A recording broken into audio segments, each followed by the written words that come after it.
Hello guys! This is your Wonder Mom 64. Muling nagbabalik. Medyo matagal-tagal na rin tayong hindi nagkita. So, for today, I will share with you yung niluto ko kaninang tanghali na nagustuhan naman ng anak ko. So, sana it's a very simple recipe using four or five ingredients na maluluto nyo lang in 5 or 10 minutes. Napakasimple. Okay, tara na! Ito ng ibang putahe sa hipon.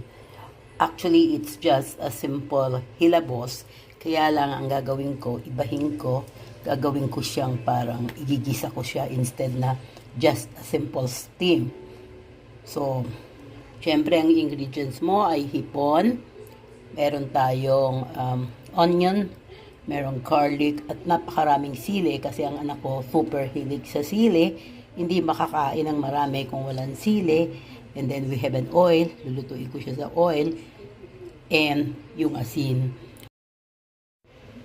Kulang-kulang ang aking mga ingredients, like wala akong nor seasoning. So, plain salt na lang. Let's see. Actually, this will be the first time I will be doing it. Sana masarap. So, ilagay lang ang temperature ng inyong induction. So, medyo wag naman masyadong mataas para hindi masunog ang mga ingredients. Actually, it's supposed to be butter, pero we'll do it differently. Oil na lang ang gagamitin natin. So, of course, painitin nyo ang inyong what do you call this? Lutuan, whatever you call it. And then you pour your oil. So, hindi naman ganun kadamihan. Just enough para magisa natin ang onions. So, what we do before the onion muna before garlic, no? Para mag-brown. Right? Brown. Ayan. Halo. Ang hirap talagang mag-video. Iisa. Yung kamay mo, nasa camera, isang kamay ay nagluluto. So, hintayin natin siya mag-brown para talagang super malasa. Tawag nila dito, ginigraze mo yung onion. Pasensya na, kulang-kulang ang aking mga ingredients kasi ako'y nasa bundok. Ayan, hintayin natin siya mag-brown. Magandang i-glaze yung onion para talagang super lumalabas yung kanyang aroma. At kapit na kapit sa ulam. So, wag masyadong maging mainipin. Dati masyado ako mainipin eh. So, natutuhan ko from my son-in-law.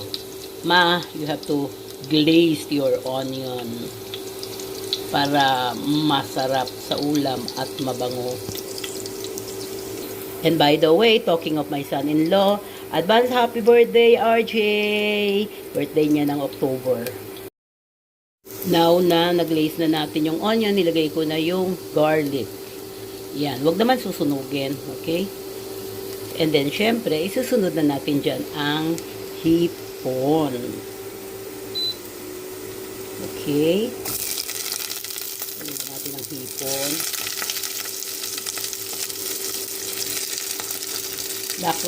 Ang kulang ko dito, dapat meron akong butter and nor seasoning.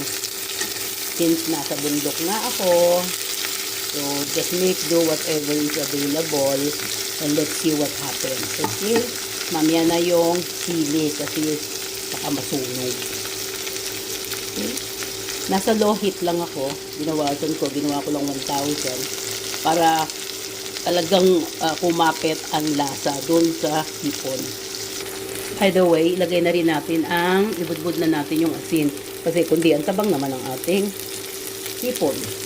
Dahil wala nga ang seasoning, let's put the salt. So, ano lang to, instead na i-steam mo lang using salt, ilagay natin para may konting lasa pa. Diba? Wow, napalami yata. Pero okay lang yan. So, let's just let it simmer until it orange na. Luto na, pati loob.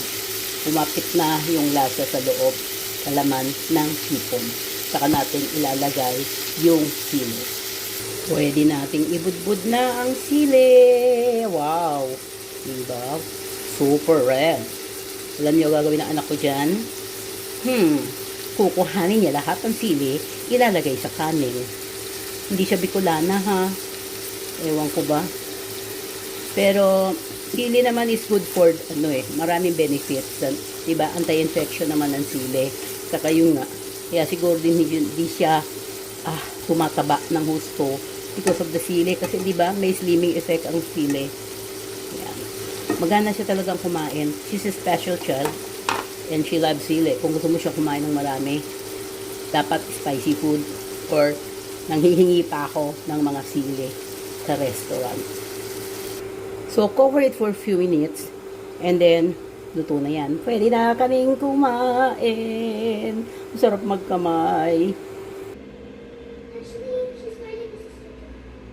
So, ayan na siya. Yan ang finished product natin. Titikman na lang natin siya kung masarap.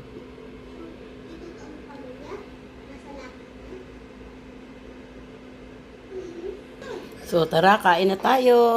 Kain na tayo. Lunchtime na, showtime na. Kain na tayo.